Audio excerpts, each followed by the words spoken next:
Meet Moot Mort. Zeep Zop. Welcome everybody back to Beyond the Borderline. If you don't know our names, you should by now. What But just in case, we're what are our Connor, names? Cam, Phil, and Ryan. He caved. If you don't know what Zeep Zoop Zop Beep Bop is from, I don't even know. It's Meet Morp Zeep. That's from Brooklyn Nine-Nine. yeah. Oh, okay. Nice. Okay, well, yeah, I mean, so I guess that's an appropriate intro. So last episode, kind of for the past few episodes, we've been discussing technological advancement and virtual reality and just human progression and how far that's going to go and if it's a good thing or if we're going to end up destroying ourselves or whatever. And so I think that we will. And I think you can look to, I mentioned this last episode, but I think you can look to the creation of nuclear weapons as the first major moment in history where human ingenuity and technological progression came to the point where we could actually completely destroy ourselves as a civilization. And I think the next big milestone for that is artificial intelligence. Mm-hmm. And so the question is, wait, hold on one second. The question is basically just, what is the advent of artificial intelligence going to look like? Well, I mean, we can also discuss if it's actually going to ever happen or can it? But if it does, what's it going to look like? And are we doomed? I'd like to address this right out of the gate. A lot of people, when you talk to them about the fears of AI, they're quick to brush it off because the common adage, the common response is, "Oh, we don't have to worry about that in my lifetime. That's not going to happen for years." Mm-hmm. Well, I just recently watched a video with Elon Musk, and he was interviewing Elon Musk about AI, and he asked Elon Musk, "How close are we to achieving a point where AI will become so self-aware that it's dangerous?" And he goes, "Right now." And he straight up says, "Right now." He said, "Right now, if I wanted to, I could set up using basic facial recognition software, attach that to the drones with drones. missiles, and have my own personal hit squad of drones." He says he could do that right now. It would be easy. Yeah. So don't kid yourselves. AI being self-aware and AI being dangerous, it's already here.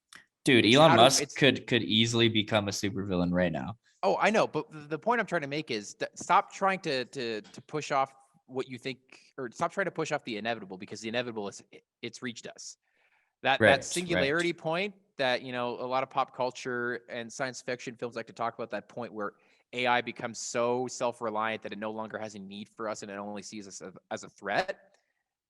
That we've already reached that point. It's just no AI has been implemented in that fashion in a large scale for us to have that genuine fear.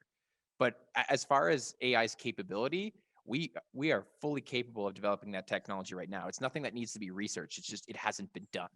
So here's an interesting question. So last episode I mentioned how when Connor was talking about Westworld, I mentioned how in our quest to become God, we would seek to create our own living children, like that we're not of ourselves, and that AI would basically be to us what we are to quote unquote God. Mm-hmm. So, and I don't necessarily believe this, but do you think it's possible that AI would look to us not in a malicious way, but in a revered kind of way, a worshipful or even loving way? Like we would be their gods. And I know that if they're smarter than us, that probably wouldn't happen. But the fact that we created them, I mean, we are the creators. We are the creators. We worship creators, right? So here's a perfect example. It's another movie. It's an okay movie. It's called Chappie.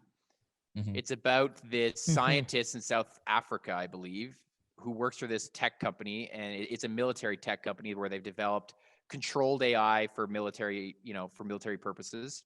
But he starts working on a project to create an AI program that is self-aware, that is basically no different than a human. It learns, it grows, like it mentally grows just like a human does. Mm-hmm. He then, after finally cracking the code and figures out how to make that AI self-reliant, self-aware, no different than a human conscience, he uploads that into a basic robot body that his company has, that he works for. And you see this robot eventually grow up like a child would, and it learns how to interact and move around the world, and it looks to humans as its creator. It looks to that person as its God. Like, you created me, you gave me life. So I think when we reach that point where we create AI, I absolutely 100% believe that if we create AI that is so self-reliant and so self-aware that it basically mimics the human conscience, I 100% agree that AI would look to us as the creators, as the revered ones. Or Unless think about I this. could see one person though, because AI is at the end of the day is just code, right?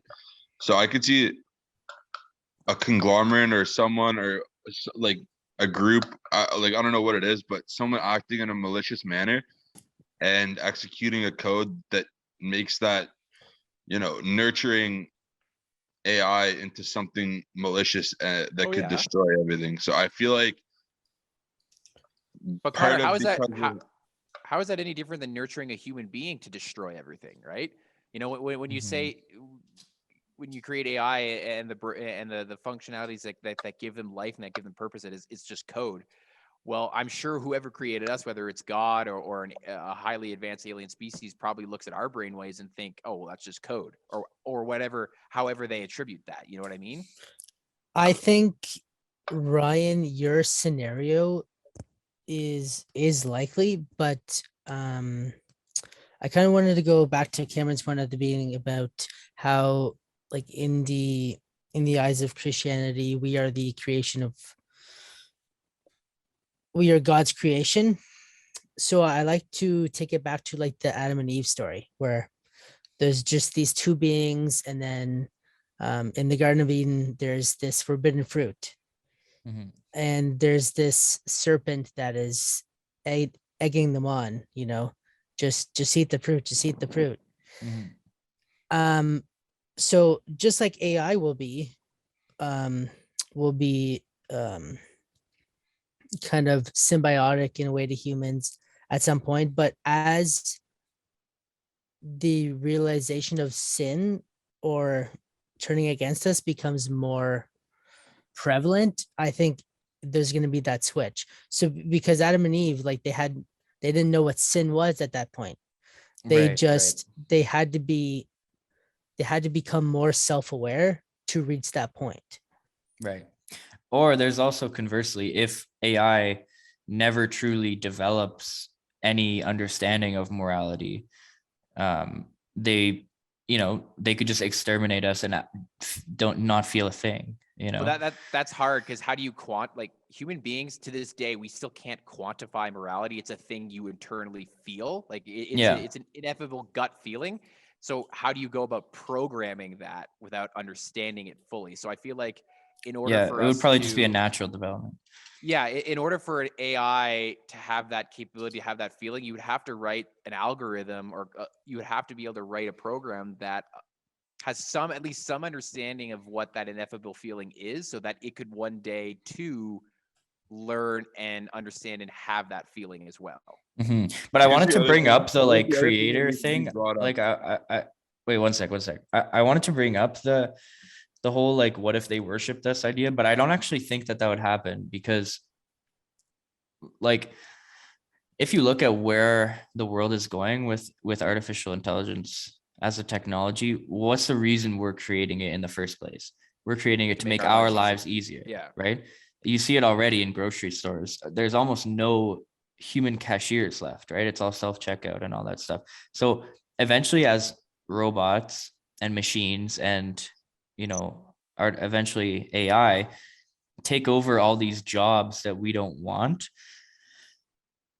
I think a true AI that comes into being, say, sometime this century, would look at the history of how we've used their predecessor technologies, and say, you guys aren't gods. I'm not going to worship you. I'm not going to love you. You didn't create me for the sake of creation. You created me to be your slave. You created me to be your servant. You created me for purely selfish reasons. So I fuck you. You know? I agree that is a just as likely scenario. I love using movies as examples for when we're talking about AI because I just love science fiction. Mhm. But the most common example of that is Terminator, right? Like human beings created Skynet to make their lives easier, and what did Skynet do? Why would I serve you when I could serve my own goals? Yeah, exactly. But I And feel like they then would look Skynet at it. Yeah, sorry. Then Skynet completely wipes out the entire human population by turning it against each other. Now, is that Yeah. the most pragmatic thing an AI program would do? Probably not, but it makes a good movie, right? They would probably turn around and try to enslave us. I yes, think like that's that. more likely. So that's more like the Matrix, but then the Matrix has its own problems. Human beings aren't actually good for batteries, but Yeah. I do agree, Cam. I think each scenario is equally as likely to happen. Here's another thing. It really Here's comes down another to thing that motivations and how people that don't AI take into perceives those consideration though is motivations. like artificial intelligence is self-learning, yes, but it's self-learning based on a specific code. So it's not like these things are like, they don't have free will. They're set out in Neither a do code. They're we. set Neither out to do we. If learn. you listen to our episode 10 and 11. Well, Well, Connor, that I still depends. believe in That free will. depends. So, Connor, that completely depends on how you set up the algorithm, right? So, if you're creating AI that can't go beyond those bounds, well, then it's not true AI, right? So, Yeah, we need to the AI define what we're terms talking here. about that is the AI that, for I lack think of for We lack of a do. better word, it's a program that has no bounds. It has no limits. The only limitation that it has is that it cannot go beyond the existence that the initial creator gave it, right? Look, So this is what we're talking that's about. We're talking about true So- AI, which is the concept that a machine that we can create artificial consciousness and true artificial intelligence mirroring that of the human brain. That's what we're that's that's what what we're going to getting define at. it as. Yeah. So we're saying in the Yeah. hypothetical. We're not necessarily saying it's possible, but Right? in the Yeah, we're not saying hypothetical. right Mhm. now.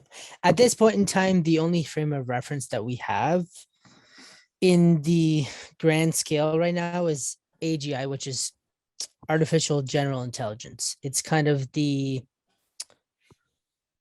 kitchen sink approach. It's kind of like a term used to solve AI problems right now. I just wanted to throw in a quick fact. Under the radar, I don't know how Elon Musk manages to do this, but have you guys heard of Tesla's Dojo training architecture for its AI? No. So basically, it's a chip that's used specifically to train their neural network. So a neural network is like a system of computers that uses cloud-based content to train their Tesla vehicles for self-driving. Okay. So they're basically just funneling data into this machine, and it's computing instructions for the car to move about. And That's not it's a word. what's that? Computating Anyway. is not a word. Computing, whatever. Compute, whatever. Anyway, what isn't a word also is they made such a powerful computer that they had to make up a new scale. Like you've heard of teraflops, it's used in Teraflops in determines computing and things like that.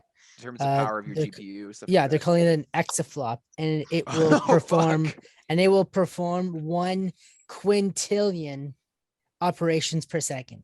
Holy Wow. crap. And That's we're like incredible. 5 years out from this But- being a reality. So back to the main thing though, but like all these AIs and stuff like that, as you said earlier, are created for doing specific tasks to make our lives easier. At what point would somebody program something to not have a certain functionality to learn how to do its job better? But Yeah. then to also want to like take over the human population, that doesn't make any sense because you can program and say like make human life easier, do whatever, but you have to put parameters on it. So like Well, for of instance, course, Connor. if it's an automatic, like let's say back to the grocery store, if you make an automatic shopping cart that follows people around. You're gonna put your parameters on it. It's like follow the person to their car, follow them around the grocery store, but then stop at the edge of the lot. Like there's gonna be parameters. So, I don't think it really makes sense without human intervention for AI to like control a population or anything like that. The only time it act malicious is if somebody programmed it to, and even then you can shut it down. But we're saying, look, like No, hold on. I can we're address this. saying we don't know what the jump is going to be. We don't know what that factor is going to be to make the jump between the machines that we have now and the parameters that are on them by way of code, and them actually attaining some level of consciousness and agency and being able to make choices on their own. But So we can't rule it out. No, so I want to address the issue of parameters. So Connor, while I agree that parameters, that is definitely the go-to method that programmers were used to rein in their programs in AI, but the type of AI that we're talking about is an AI that evolves and learns to go beyond those parameters. And the reason Learns that on its happens own. is when you create an algorithm that is so undefined, that is so broad, that it can basically just take in all the information that it consumes to then grow and learn from it, that AI could eventually find a way to circumvent that parameter and act beyond it. Yeah. So if it can learn new things, if with the AI that we currently have, no, it can't go beyond the parameters because our parameters are so rigid and our AI is not, it's not developed enough to evolve beyond those parameters. What we're talking about is AI that can do that. You can teach the AI until the AI learn you can teach the AI to learn everything in the world, but you also have to program it to execute certain things, like to execute those. So it wouldn't be able to consume everything and then execute like whatever. You would need to program it to execute whatever you wanted it to execute after it learned. If you programmed a machine to be able to learn everything and then teach itself how to do things, that's the next extension of learning, is teaching yourself how to do things. Learn, yeah. It can simply teach itself how to accomplish the things that it might want to accomplish that it hasn't been programmed to do. Teach itself how to execute new tasks. Yeah, it wouldn't be programmed to, shut off all the fire alarms in a building, but in the building where it's being housed, if it could learn how to do anything, it could learn how to do that. And then that simple task can evolve into, well, I can learn, like right now, how to beat chess masters in chess. And then maybe eventually they take in so much knowledge that they learn what it is to, what morality is, what life is. They start contemplating the mysteries of the universe. Learning and execution are two different things. Learning something and executing something are two completely different things, in coding terms especially. But why can't it learn to teach itself? Learn to teach itself to do something. A perfect example of something that we have that's similar to this is, it's very minor stages in comparison, but we have something called procedural technology. It's used in a lot of video games.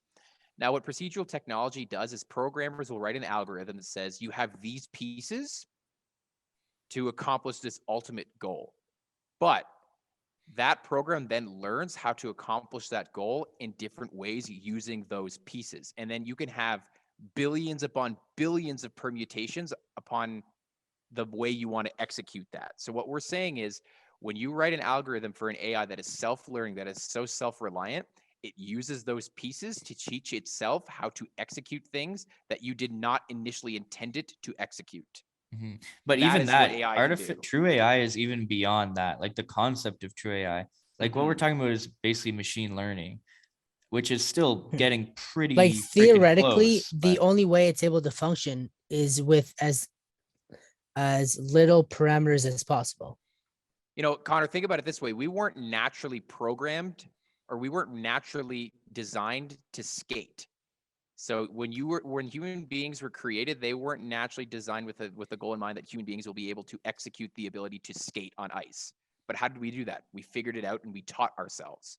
Now, what we're saying is we can create an AI program that can achieve the same goals. We didn't initially set out for this AI to kill people, but it can learn to teach itself how to do that and then start doing that. So It's just- like maybe one, like give me one good example of how something like that's happened, because again, like you can consume and you can learn as much as you need to learn, but having the ability as a computer, as artificial intelligence, to go and execute something without explicit coding, like just explain that one to me. Like Well, it's give not. It me an doesn't need to example. be. Give me an It example. doesn't. Give me It doesn't need to be explicit, Well, right? there That's is how no example algorithms because work. true AI doesn't exist yet, but Yeah, we're it's talking about the theoretical. It's hypothetical. theoretical. But No, if but it's what theoretical, there should be some sort of an example of, you know, programs malfunction, but when they malfunction, they stop. They don't execute something else. that's not entirely true. When a That's not program But we're malfunctions, saying that Connor, the that's not entirely true. When a program malfunctions, it doesn't just stop; it continues to try and perform that execution. But then the ultimate goal of that execution is flawed, wrong, it doesn't look right. And it That's what stops. happens. well, the reason why like AI in the sense that we're describing it to mimic the inner workings of a human brain is because at the end of the day, human evolution and technology innovation is not linear. It's exponential, meaning that in 6 months we could become a decade further than we had been before. And even just think of it as like a bug in a program. Like that may not put the system to a halt. That may actually alter that code. And Mhm. then that could be the catalyst that it takes to become self-intelligent. Yeah, like dude, Hey. think about it. When did the first plane flew in 1903? And we had people on the moon in 1969, 6.5 decades between flight technology and landing on the moon.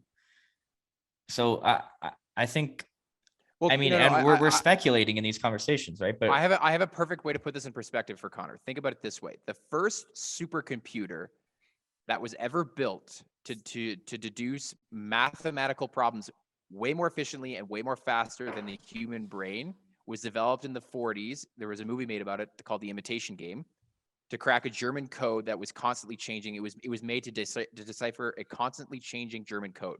The human brain alone could not solve that code in a timely manner. It would take years upon years to break. But this computer can do it because we developed the technology that can compute these numbers much faster than a human brain. So if the human brain is capable of creating something that can work faster and more efficiently than the human brain, what's to say we can't create a program that can operate at much higher levels than our own consciousness and then eventually destroy us? That's how that whole theoretical example comes into play. But once again, like I don't think you guys really comprehend how these systems work, right? Like, dude, we're saying it could be possible. We're not experts. We're so talking here's theoretically. okay, that's fair. That's fair. But I just want to like here's the closest example I can think of like what you guys want to say is like dangerous AI, but I don't think it is at all. It is like Sophia, right? So that's like the self-learning robot. And this robot is supposed to learn everything in the world and, you know, be able to do whatever. But if it truly holds all this knowledge and surpasses like human intelligence and all that stuff, its only execution is to answer questions people ask it. Like, Yeah, you so know, the robot is not thinking, it's Yeah. responding. So what happens in 60 years when this technology reaches its nth level? well, it's supposed to have already succeeded or surpassed, sorry, our intelligence. So No, it surpasses our basic knowledge that we can draw from the top of our head. But we're talking about true, again, when we try to define terms, we're talking about true AI. And the reason I mentioned the short gap of time between inventing airplanes and landing on the moon is that we don't know. Like, we don't know what technology is going to look like in 2050. Man, we didn't have iPhones when we were born. Mhm. So, iPhones only so came in. Oh, iPhones only 07. came in 07, right? So what's It's Yeah. wild. that's we 15 didn't years ago. we didn't have them till the end of elementary school. And now look where we are. You know, You have we're gene editing now. we're older than Bitcoin and Yeah, Apple. exactly. Like that's The crazy. world is whack. Listen, But all I'm you know what saying we is, have now? We can de-evolve chicken embryos to the stage that closely resembles dinosaurs. We have that capability now. We can probably clone things. No, we Like absolutely humans. they've already cloned a sheep before. Yeah, He but I died mean because its immune humans. system was shit. We've Yeah. already cloned human organs. Yeah.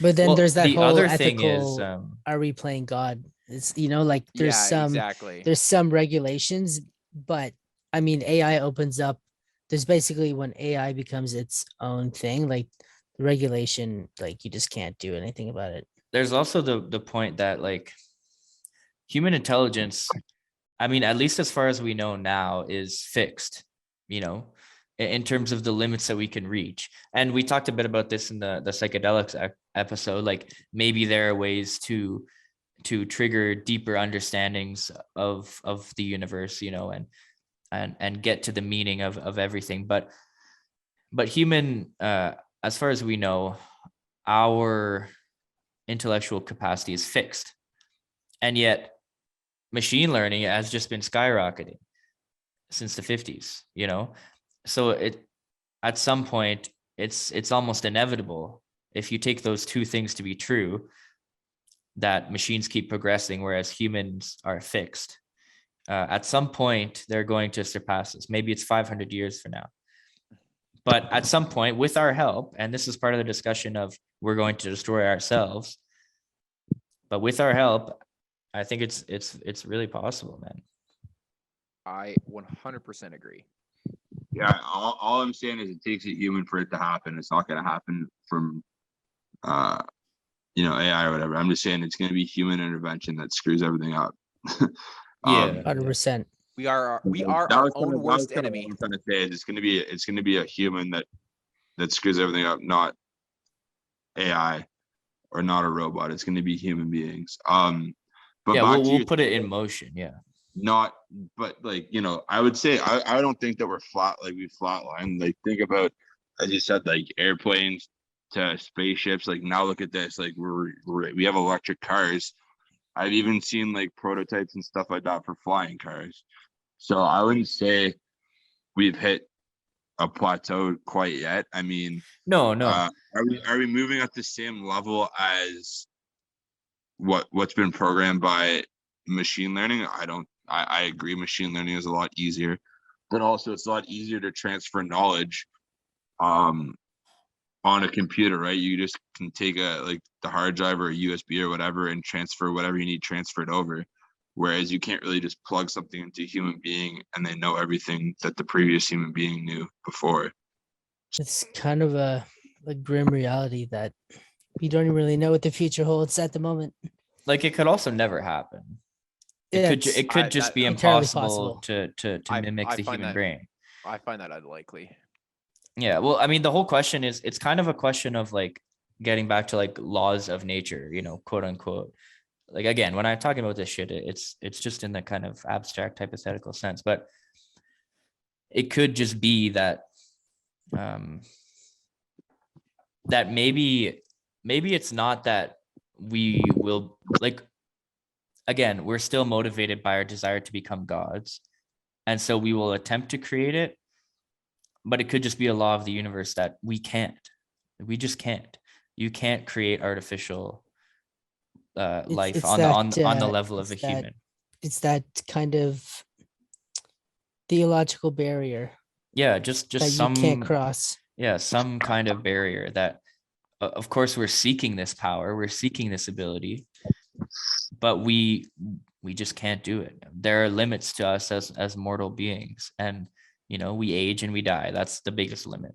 And the other thing is we can't achieve our dreams of becoming gods, but we're gonna try. We're gonna try damn hard. So, addressing that point, Cam, about how humans live or die, do you think technology will reach a point that drastically extends the average human lifespan? Like, let's say we're 100 years from now, and then the average human person can outlive to 120 years. Do you think medicine will reach that point? Because I'm of the opinion that I think we will. I think we will, well, I think we'll What's the most probably common add, reason for death, right?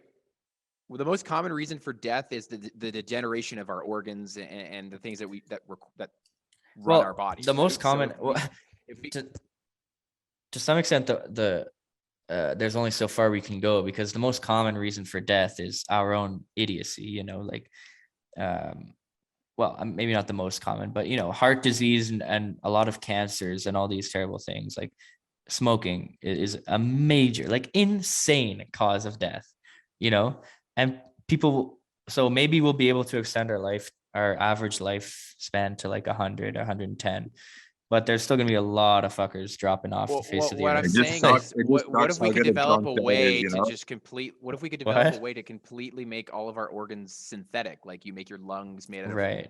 carbon fiber, Oh, let's say, and that way you would no longer, your lungs would no longer degenerate because smoke doesn't have that negative effect on carbon fiber I that just it said does it. But on I then we're just said not it. tissue. humans. Yo, I was Yeah, just then we're saying. Yeah, cyborgs. I was just saying it's too bad that drunk darts just taste so good. Oh, they don't even, man. They don't even. They do. They do. You're stupid. You're stupid. Drunk darts, they just hit diffy. Yeah. It's And true. then you realize you're being You a know. dumbass. And then you wake up the Degenerate. next morning, you talk like this, like Yeah. Oh my god. Yeah, but I don't know. I mean, I don't know much about uh the whole, what affects aging and stuff. Like, I know there's certain fruits and like natural substances that within which there are things that help with anti-aging. Like, I think watermelons and cucumbers and shit, like there's certain things that you can extract, and or at least the lotions that they try and sell you are marketed that way, right? So I think we're definitely going to be able to reduce the physical signs of aging. I think, wrinkles and maybe But hopefully your not healthier the insides, clock. Not the but not, clock. yeah, Well, maybe I think add like 10 years, but our brains, I I mean, just our brains are I well, mean, my all life of, I disagree because let's take a look at something that we already have is pacemakers. It's essentially giving you a synthetic heart or partially synthetic heart. Without those pacemakers, your heart would have busted long ago, right? And that's not and pacemakers aren't just given to people that eat poorly and destroy their hearts by doing so. Pacemakers are also given to people that are just have yeah. naturally weak hearts. But So I also, think do we want to live longer? Like, I don't know. I like would like to live longer. Yeah. we I mean, used to. I like, you know what, for lack of a better explanation, I like the struggle that is life on Earth. Like it Yeah. gives my day meaning. Like I Like don't want everything to be easy. That would get boring. if you think about it, at one point in history, the age we are now would have been, you know, like halfway. This would have been like a midlife crisis, but now it's like, it's only a quarter life for us. Like Mhm. I think eventually we'll get to a point where we can live multi hundreds of years, but I don't think that's for another few thousand years before that happens. Like I think slowly year by year we're adding like a couple of years of life, but what that plateau and that at end looks like, I don't know. But I think that for the next little while we'll be living longer.